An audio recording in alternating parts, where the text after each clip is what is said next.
I'm so proud of you, son. Dad, be proud of me, please? Not now.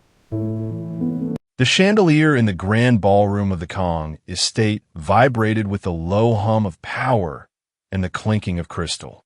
It was a night designed for one purpose: to announce to the world that Min-jae was no longer just a boy, but the Shadow King in waiting. Taejun moved through the crowd like a lion in a tailored suit, his hand never leaving his son's shoulder. Every influential figure in the city was there, bowing slightly as they passed, their eyes lingering on the heavy gold signet ring that caught the light every time Min-jae reached for a glass of sparkling cider. Taejun's laughter was loud and genuine, a rare sound that he reserved only for the moments he looked at his heir. He leaned in, whispering tactical observations about the guests into Min-jae's ear, treating the teenager like a confidant and a peer. To the world, they were a seamless unit, the past and the future of the Kong Syndicate, forged in gold and absolute certainty. At the edge of the buffet line, Seo-yeon stood in her simple, dark dress, her fingers trembling as she held a small plate. She had spent the last hour trying to catch her father's eye, hoping he might mention her recent honors at the academy, or perhaps just offer a nod of recognition. But to Taejun, she was part of the architecture, necessary but meant to be overlooked. "Excuse me, girl," a sharp voice cut through her thoughts. A wealthy associate of her father, a man who had dined at their home a dozen times, stood before her, holding out an empty champagne flute. He didn't look at her face, only at the tray of appetizers nearby. "The napkins are low at the East Bar. See to it immediately." Seo-yeon froze, her face heating with a searing, concentrated shame. She looked toward her father, who was standing less than 10 feet away. Taejun's gaze swept over the interaction. He saw the way the man treated his daughter like a nameless hireling. He saw the flute being thrust toward her hand. For a heartbeat, his eyes met Seo-yeon's, and she waited for the correction, for the roar of a father defending his blood. Instead, Taejun looked away. He turned back to Min-jae, clinking his glass against his son's with a bright, performative smile. "Focus, Min-jae," he said loudly enough for the guests to hear. "The most important thing for a leader is to know who belongs in the light, and who belongs in the service of it." The dismissal was more painful than a physical blow. Seo-yeon slowly took the empty glass from the man's hand, her head bowed as she retreated into the kitchen. In the reflection of the stainless steel doors, she saw herself, a ghost in her own home. But as the rain began to drum against the glass outside, a cold, quiet spark ignited beneath her hurt. If she was meant to be invisible, she would use the shadows to learn everything the Golden Sun was too pampered to see. The transition from the ballroom's opulence to a battlefield happened in the heartbeat between two breaths. A sudden, thunderous explosion at the north gate shattered the floor-to-ceiling windows, sending shards of diamond-sharp glass flying through the air like lethal confetti. The music died, replaced by the rhythmic, terrifying bark of automatic gunfire. Taejun's instincts, honed by decades of survival, took over instantly. He shoved Min-jae toward the floor, shielding him with his own body as the high society guest dissolved into a screaming, chaotic mass. "Get down!" Taejun roared, but as he reached for his concealed weapon, a sharp, white-hot bloom of pain erupted in his shoulder. He gasped, his hand clutching his suit jacket as dark blood began to bloom through the expensive fabric. "Min-jae, move!" Taejun hissed, his voice strained. "The west corridor, the safe room. Now!" But the Golden Sun was gone. Min-jae sat paralyzed on the marble floor, his hands over his ears, his eyes wide and vacant as he stared at the carnage around him. The boy who had worn the signet ring with such arrogance was now a statue of pure, unadulterated terror. He couldn't hear his father. He couldn't even breathe. A shadow fell over them.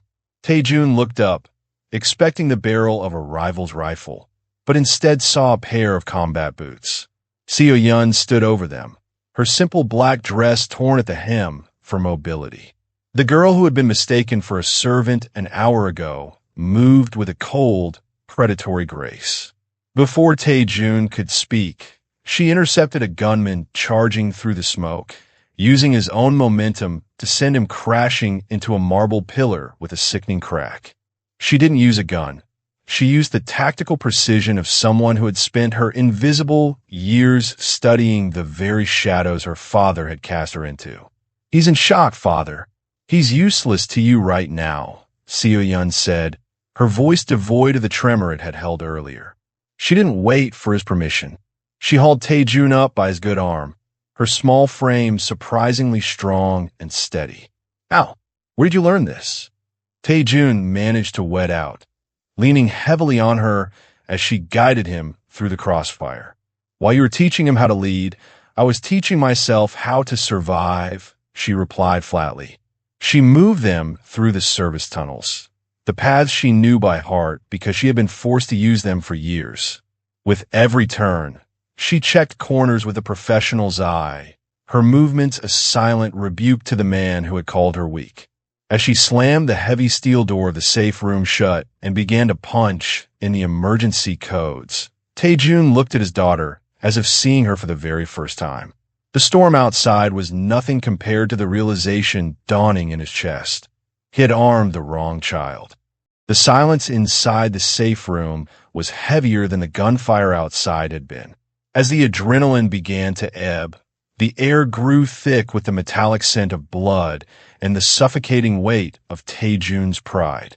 He sat on a steel bench, clutching a makeshift bandage to his shoulder, his eyes fixed on the door. Beside him, Min-jae was finally stirring, his face pale and tear-streaked, the heavy gold signet ring looking absurdly large on his trembling hand. Seo-yun stood by the monitors, her breathing even, her eyes scanning the security feeds with a clinical detachment. She had saved his life. She had fought with a ferocity that his soldiers lacked and a precision his son couldn't dream of. But as Tae-jun looked at her, he didn't feel gratitude. He felt a searing, poisonous embarrassment. In the hypermasculine world of the syndicate, a boss was only as strong as the heir he produced. To acknowledge that he had been rescued by the daughter he dismissed while his son cowered would be a confession of failure that the other families would scent like blood in the water. "The perimeter is clear, father," Seo-yun said, turning to face him. There was no boast in her voice, only a quiet expectation of a father's recognition. "The extraction team is 5 minutes out." Tae-jun stood up slowly, his face hardening into a mask of cold stone. He didn't look at her. Instead, he walked over to Min-jae and placed a steadying hand on the boy's head. "You did well to stay low, Min-jae," Tae-jun lied, his voice loud and hollow in the small room. It took courage to wait for the right moment to retreat. Seo-yun's expression didn't change, but her shoulders slumped a fraction of an inch.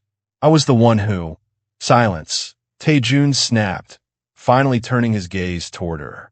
It wasn't a look of love, but of resentment. "This night will be recorded as a victory for the Kong bloodline. My son stood his ground until the reinforcement arrived. Your interference was a chaotic distraction that nearly cost us our tactical advantage." He walked toward her, his shadow looming large in the sterile light. "You have become a liability, Seo-yun. You move in ways that do not suit a daughter of this house. You will leave for Switzerland tomorrow morning, a study abroad program. You will stay there until I decide your presence is no longer a threat to the narrative of this family." It was an exile wrapped in a luxury ribbon. Seo-yun looked at the man who had just traded her truth for his son's false glory. She realized then that her father would rather lose his life than admit a woman was the strongest person in the room. "I understand," she whispered, the last spark of hope for his affection dying out. She turned her back on him, walking toward the shadows of the safe room, already planning a future where she would never need his light again. The passage of 5 years had not been kind to the Kong estate. The once immaculate gardens now bore the ragged edges of neglect, and the air inside the mansion felt thin, as if the house itself were gasping for its former glory. Kang Tae-jun sat in his high-backed leather chair, his frame thinner now, the wound in his shoulder from that fateful night still aching whenever the weather turned damp. He looked at the ledgers on his desk, but the numbers were a blur of red ink and mounting debt. Across from him, Min-jae lounged on a velvet sofa, his expensive silk shirt unbuttoned halfway, his eyes bloodshot from a night spent at the underground baccarat tables. The gold signet ring, once a symbol of absolute authority, seemed to hang loosely on his finger. He looked less like a king in waiting and more like a boy playing dress-up with a crown he was too weak to carry. The CO clan seized 3 of our shipping docks this morning, Min-jae, Tae-jun said, his voice a raspy shadow of a roar that used to command empires. They didn't even use force. They simply bought the foreclosed contracts. How did you let the interest rates climb so high? Min-jae waved a hand dismissively, the smell of expensive cognac trailing in his wake. It's just a temporary cash flow issue, father. I had a bad run in Macau. One more weekend, and I'll have the capital to buy them back twofold. Besides, the CEOs are cowards. They won't move against us directly. Tae-jun closed his eyes, a wave of nausea hitting him. It wasn't just the money. It was the laughter. He had heard the whispers in the high-stakes lounges and the back rooms of the city's power brokers. The Kong Syndicate, once the most feared name in the underworld, was now referred to as the Paper Tiger. They were a punchline, a legacy being bled dry by a son who understood the perks of power but none of the sacrifices. The elders are asking about Seo-yun, Tae-jun whispered, the name tasting like ash in his mouth. Min-jae snorted a sharp, ugly sound. The ghost? Let her stay in her ivory tower in Europe. She's probably married to some academic by now, living a boring, safe life. She doesn't have the stomach for this world, remember? You said so yourself. Tae-jun looked at his son, seeing for the first time the hollow vessel he had spent a lifetime filling with false praise. Every time Min-jae gambled away a territory or insulted a loyal captain, Tae-jun felt the phantom weight of his daughter's hand on his arm, guiding him through the smoke of the safe room. He had sent away the sword and kept the sheath, and now, as the shadows of his rivals grew longer, he realized he had no weapon left to fight with. The humid air of the mountainside retreat felt thick, laden with the scent of pine and the approaching storm. Tae-jun sat on the veranda of the secluded villa, a place known only to his inner circle and his blood. For the first time in months, he felt a flicker of peace, away from the crumbling ledgers and the mocking whispers of the city. He sipped his tea, watching the fog roll over the valley, unaware that the silence was a shroud. Miles away, in a dimly lit VIP lounge, Min-jae stared at his phone with trembling hands. His debt to the CO clan had reached a staggering 8 figures, a sum that even the Kong Syndicate's remaining assets couldn't cover. The man across from him, a high-ranking enforcer for the CEOs, tapped a rhythmic beat on the table. One location, Min-jae, the enforcer purred. One address, and your markers are cleared. You'll be the head of the family by morning. No more nagging from a dying old man. No more red ink. Min-jae looked at the gold signet ring on his finger. It felt like a lead weight. He thought of his father's disappointment, the way the old man now looked at him with hollow eyes. With a shaking thumb, he typed out the coordinates of the mountain retreat and hit send. He told himself it was for the survival of the business, but as the enforcer smiled, Min-jae knew he had just traded his father's life for a clean slate at the baccarat table. Back at the villa, the peace was shattered by the rhythmic thrum of rotors. Tae-jun stood, his hand instinctively reaching for the sidearm he always kept near, but his movements were slowed by age and the persistent ache in his shoulder. 3 black SUVs crested the driveway, tires screaming on the gravel. Men in tactical gear, bearing the unmistakable insignia of the CO clan, poured out before the vehicles had even stopped. Check the perimeter. Tae-jun shouted, but his voice was met with silence. His own security detail, men handpicked by Min Jae, stood frozen or simply stepped aside. The realization hit Tae-jun with more force than any bullet. The retreat was a secret. The security was compromised. There was only one person who knew he was here and had the authority to clear the way. As the first hail of bullets tore through the shoji screens and shattered the porcelain tea set, Tae-jun retreated into the house, his heart breaking in a way it never had during decades of gang warfare. He wasn't being hunted by an enemy. He was being erased by his own legacy. Cornered in the master suite as the front door was kicked off its hinges, Tae-jun looked at the rain-slicked window and realized the golden sun hadn't just failed the family. He had sold it. The master suite erupted in a storm of splinters as the heavy oak doors were kicked inward. Tae-jun stood behind an overturned desk, his pistol empty, his breath coming in ragged gasps. 3 CO enforcers stepped over the threshold, their weapons leveled at his chest. The leader, a man with a jagged scar across his jaw, smirked as he savored the moment. He raised his suppressed rifle, centering the red dot on Tae-jun's forehead. This was the end, the silent, ignoble death of a king betrayed by his own blood. Min Jae sends his regards, the gunman sneered. But the killing blow never came. A sharp, metallic pop echoed from above, followed by the shattering of the skylight. Before the glass shards could even hit the floor, four figures descended on high-speed, rappelling lines with a fluid, terrifying grace. They didn't fall. They surged. Clad in matte black liquid armor and integrated HUD helmets, they looked less like soldiers and more like wraiths born of shadow and silicon. The room transformed into a blur of calculated violence.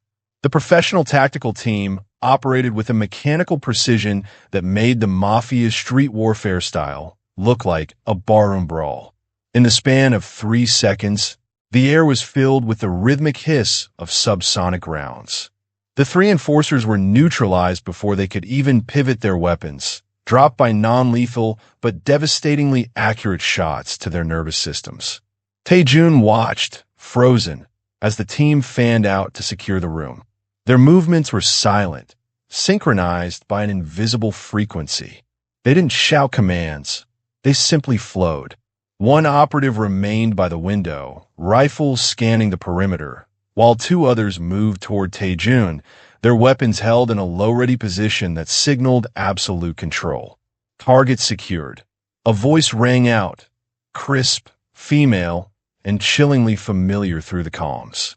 A 5th figure dropped from the ceiling, landing softly in the center of the debris. She didn't wear a helmet, only a tactical headset nestled in her dark hair. She stood amongst the fallen enforcers, the moonlight catching the sharp lines of her face.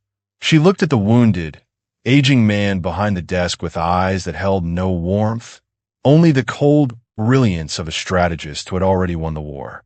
Tae-jun's heart hammered against his ribs, but not from fear.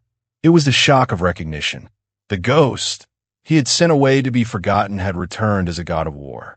"You're late, father," Seo-yun said, her voice cutting through the smoke like a blade. "But then again, you always did have trouble seeing what was right in front of you." The transition from the blood-soaked mountain villa to the sterile, silent interior of the skyscraper was a journey between 2 centuries. Tae-jun sat in the back of a luxury armored transport, his shoulder freshly bandaged by a silent medic who moved with more efficiency than any doctor he had ever employed. He watched the city lights blur past, waiting to see which rival patriarch had finally managed to buy his life. He expected the dark, smoke-filled backrooms of the CO clan or the cold, industrial docks of the northern syndicates. Instead, the vehicle pulled into a private subterranean bay of a shimmering glass spire that pierced the heart of Seoul's financial district. The logo on the wall was a minimalist silver shield, SY Global Security. As the elevator ascended in a seamless, gravity-defying rush, Tae-jun caught his reflection in the polished chrome. He looked like a relic of a dying era, his suit ruined and his power extinguished. When the door slid open on the penthouse floor, there were no guard with rifles or groveling underlings. There was only a vast, open-plan command center where hundreds of screens flickered with global data, monitored by analysts in crisp uniforms. At the far end of the hall, behind a desk made of reclaimed obsidian, sat the woman who had pulled him from the wreckage. Seo-yeon didn't look up immediately. She was reviewing a digital architectural blueprint, her fingers dancing across a glass interface with the same precision she had used to clear the villa. She wore a tailored white suit that radiated an aura of absolute, legitimate authority, a stark contrast to the dark shadows of the mafia world. "Sit down, father," she said, her voice amplified slightly by the acoustics of the room. It wasn't a request. It was an instruction. Tae-jun sank into a chair that cost more than his son's last gambling debt. He looked around the room, seeing a level of technological sophistication and global reach that the Kong Syndicate could never have achieved through street wars and intimidation. "I sent you to Switzerland to be forgotten," Tae-jun whispered, his voice cracking with a mixture of awe and shame. "I thought you were studying art or history. Something safe." Seo-yeon finally looked up, her gaze steady and cold. "I studied the architecture of power.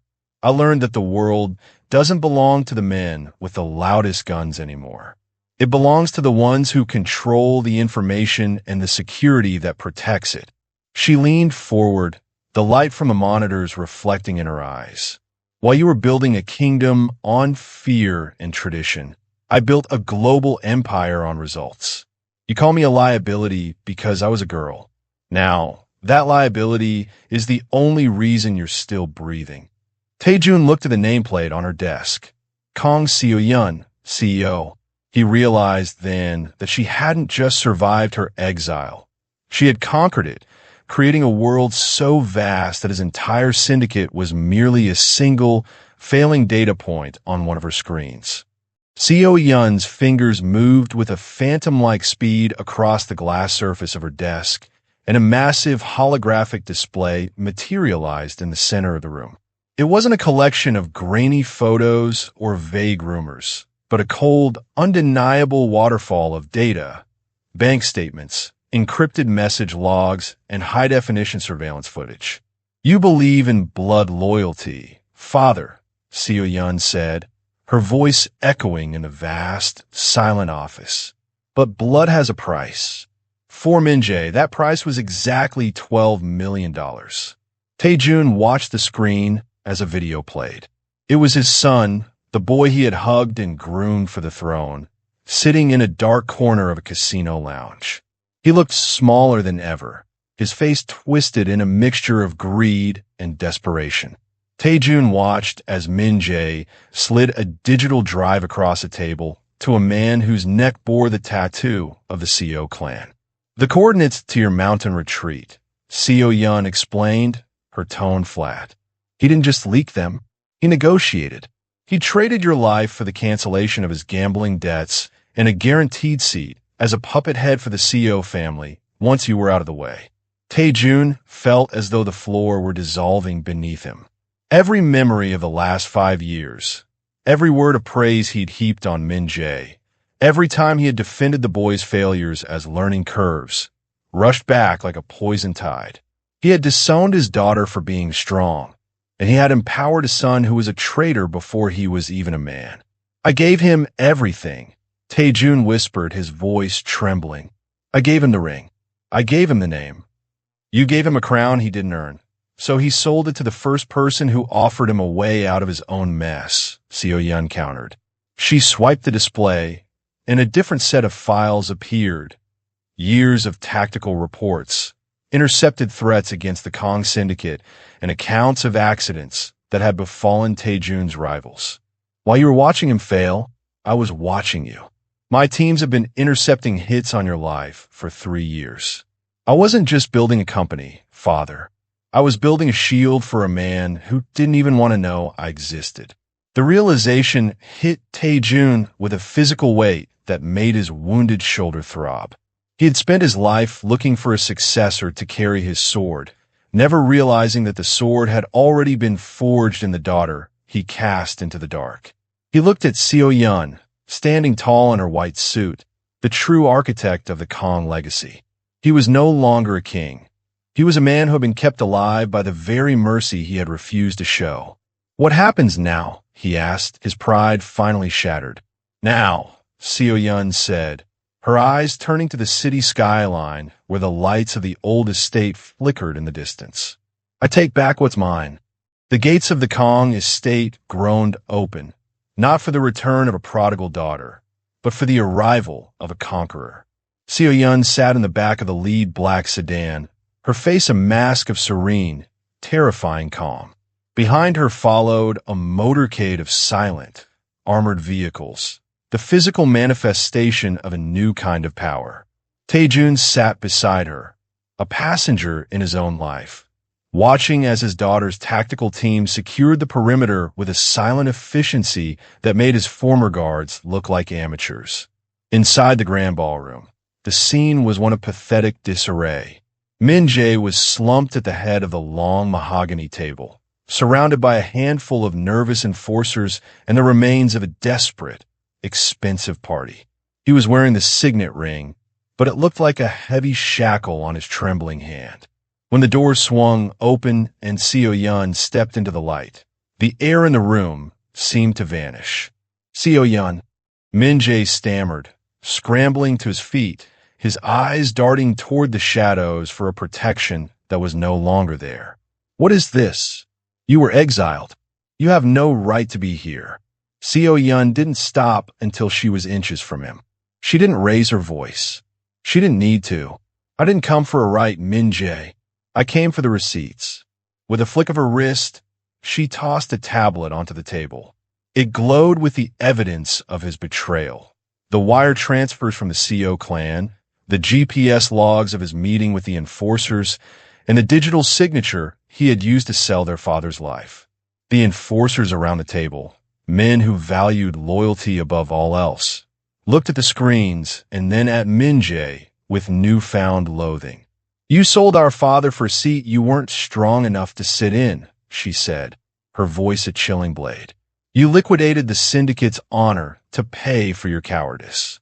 Min-jae reached for his weapon, a clumsy, panicked movement, but before his hand could even touch leather, two of Seo-yun's operatives had him pinned to the table. Seo-yun leaned down, her gaze boring into his. She reached out and slowly, deliberately, twisted the gold signet ring off his finger. "You were the golden sun," she whispered, "but you were always made of lead." In less than 10 minutes, the power structure that had taken Tae-jun 40 years to build was dismantled and reassembled. The enforcers, recognizing the superior force and the undeniable truth of Min-jae's treason, lowered their heads. Min-jae was dragged away, weeping not for his family, but for himself. Seo-yun stood at the head of the table, the signet ring resting in her palm. She didn't put it on. She didn't need a ring to tell the world who was in command. She looked at her father, who stood by the door, and for the first time, he saw not a daughter seeking his approval, but a leader who had surpassed him. The heavy silence of the ballroom was no longer oppressive. It was expectant. The tactical teams had moved to the periphery, leaving a wide, open space between the man who had lost everything and the woman who had built a world of her own. Tae-jun stepped forward, his gait slow, the weight of his years finally visible in the slump of his shoulders. In his hand, he held the gold signet ring, the heavy, storied relic that had been the catalyst for so much pain. He looked at the ring, then at Seo-yun. For decades, he had believed this piece of metal was the heart of the Kong legacy. He had believed it belonged on the hand of a man who looked like him, spoke like him, and shared his narrow vision of strength. He realized now that the ring hadn't been a crown for Min-jae. It had been a mask for a coward. "I spent your entire life looking for a successor," Tae-jun said, his voice barely above a whisper, yet carrying clearly in the quiet room. I looked at the bloodline, the gender, and the tradition. I was so blinded by the past that I didn't see the future standing right in front of me. He reached out and took Seo Yun's hand. Her palm was steady, her skin warm, a stark contrast to the cold, trembling hand he had grabbed in the safe room years ago. He placed the signet ring in her palm and closed her fingers over it. This doesn't make you the leader, Seo Yun. You already achieved that without it. But it belongs to you because you're the only one who understands that power isn't about being served. It's about protecting what matters. He looked her in the eyes, the hardness in his own gaze finally melting into a soft, shimmering pride. I'm sorry it took me a lifetime to see you. Seo Yun didn't put the ring on. Instead, she slipped it into her pocket, acknowledging the past without letting it define her. I didn't do this for the ring, Father, she said softly. I know, he replied. You did it because of who you are, and that is my greatest success. They walked together to the balcony, leaving the wreckage of the old syndicate behind. Below them, Seoul stretched out in a sea of electric blue and gold, a city that lived on data, speed, and the very security Seo Yun now commanded. Taejun stood beside her, no longer the boss, no longer the judge of her worth. He was simply a father, standing in the shadow of the empire his daughter had built. As the sun began to break through the morning mist, painting the skyline in shades of rose and copper, they looked out over the horizon together. The Kong name was no longer a punchline or a relic. It was a promise, finally held in the only hand strong enough to keep it.